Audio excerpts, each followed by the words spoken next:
Assalamualaikum warahmatullahi wabarakatuh. Pertama-tama, marilah kita panjatkan puja dan puji syukur kita kehadirat Allah Subhanahu wa taala karena yang telah memberikan kita nikmat iman, nikmat Islam dan juga nikmat kesehatan. Kemudian sholawat dan salam tak lupa selalu kita haturkan kepada junjungan kita, Nabi Agung kita, Nabi Muhammad Sallallahu Alaihi Wasallam, karena berkat perjuangan beliaulah kita bisa terbebas dari zaman kegelapan menuju zaman terang benderang seperti saat ini.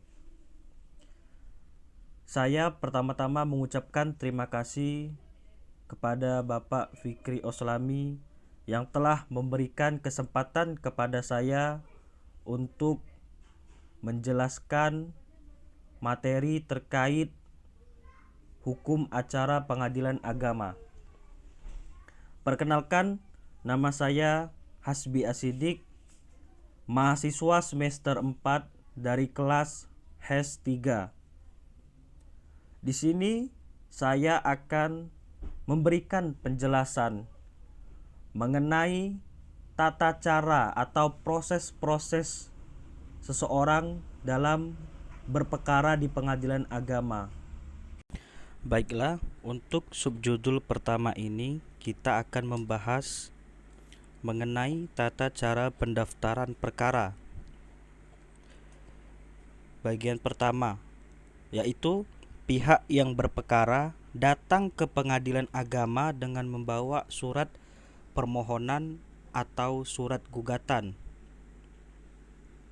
Kemudian pihak yang berperkara ini datang menuju ke meja 1 dengan membawa surat permohonan ataupun surat gugatan dengan ketentuannya yaitu minimal 5 rangkap. Kemudian petugas meja 1 akan memberikan penjelasan kepada pihak yang berperkara terkait perkara yang dibawanya dan menaksir biaya awal perkara serta menulisnya di dalam surat kuasa untuk membayar atau yang biasa disingkat dengan SKUM.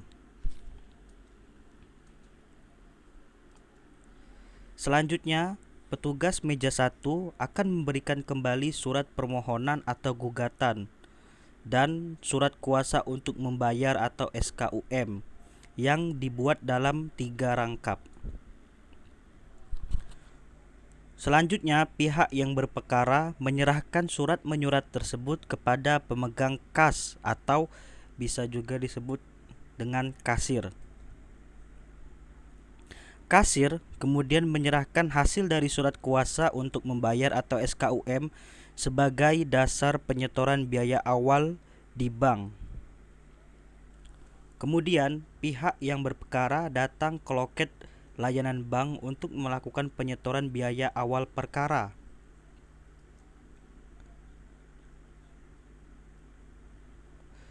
Setelah menerima validasi dari bank, pihak yang berperkara selanjutnya menyerahkan slip tersebut dan SKUM kepada kasir. Setelah meneliti slip tersebut, kasir kemudian akan menyerahkan kembali slip beserta berkas-berkas lainnya yang telah diberi tanda lunas terlebih dahulu. Kemudian pihak berperkara menemui petugas meja 2 dengan menyertakan surat permohonan atau gugatan sebanyak jumlah tergugat apabila perkara yang dibawa itu ialah perkara gugatan dan disertai tindasan pertama dari SKUM. Kemudian petugas meja 2 akan mencatat atau mendaftarkan surat gugatan ataupun surat permohonan dalam register, kemudian memberikan nomor register berdasarkan nomor pendaftaran yang diberikan oleh kasir. Selanjutnya, petugas meja 2 menyerahkan kembali satu rangkap surat permohonan atau surat gugatan yang telah diberi nomor register kepada pihak yang berperkara. Baik, selanjutnya subjudul kedua, yaitu penetapan majelis hakim.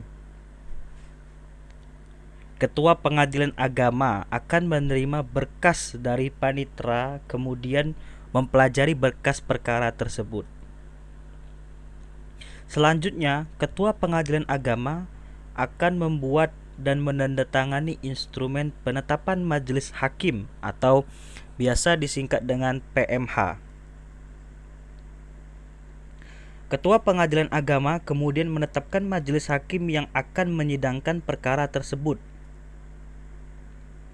Kemudian, petugas meja 2 di dalam buku register induk perkara akan dicatat.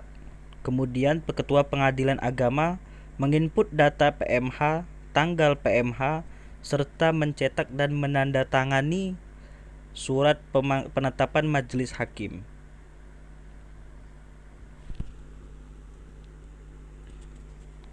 Ketua Pengadilan Agama kemudian mengembalikan berkas PMH kepada panitera. Kemudian petugas meja 2 menerima berkas perkara yang telah ditandatangani oleh Ketua Pengadilan Agama. Lanjut subjudul ketiga, yaitu penetapan hari sidang. Seminggu setelah menerima berkas perkara, Ketua Hakim atau Majelis Hakim yang telah ditunjuk akan menentukan jadwal persidangan. Kemudian, setiap majelis hakim memiliki jadwalnya tersendiri, sehingga tidak ada yang melakukan persidangan dua kasus berbeda dalam waktu sehari. Kemudian, majelis hakim akan menetapkan hari sidang berdasarkan hasil musyawarah yang mereka lakukan, serta akan dicatat pada buku agenda masing-masing. Dalam menentukan hari persidangan, majelis hakim akan mempertimbangkan jarak dan tempat tinggal setiap pihak yang terlibat persidangan. Tenggang waktu antara pemanggilan pihak dan hari persidangan setidak-tidaknya yaitu sekitar 3 hari kerja, kecuali terdapat beberapa hal-hal yang mendesak berdasarkan pasal 122 HIR atau pasal 146 RBG. Jika dalam suatu gugatan terdapat permohonan sita jaminan, maka majelis hakim setelah bermusyawarah dapat membuat penetapan pelaksanaan sita jaminan bersamaan panggilan pertama. Pemeriksaan perkara gugatan cerai dilakukan selambat-lambatnya 30 hari setelah didaftarkan di Pengadilan Agama berdasarkan pasal 68 ayat 1 dan pasal 80 ayat 1 Undang-Undang Nomor 7 Tahun 1989. Lanjut subjudul yang keempat, yaitu pemanggilan pihak. Pemanggilan setiap pihak untuk menghadiri persidangan dilakukan oleh jurusita atau bisa juga jurusita pengganti. Jurusita atau jurusita pengganti melaksanakan pemanggilan berdasarkan perintah dari majelis hakim yang diwujudkan dalam instrumen panggilan serta ditandatangani oleh majelis hakim. Instrumen panggilan diberikan terlebih dahulu ke kasir untuk kemudian menyediakan ongkos perjalanan berdasarkan jarak tempat tinggal dari setiap pihak. Ongkos perjalanan diberikan pada saat akan melakukan pemanggilan oleh jurusita ataupun jurusita pengganti.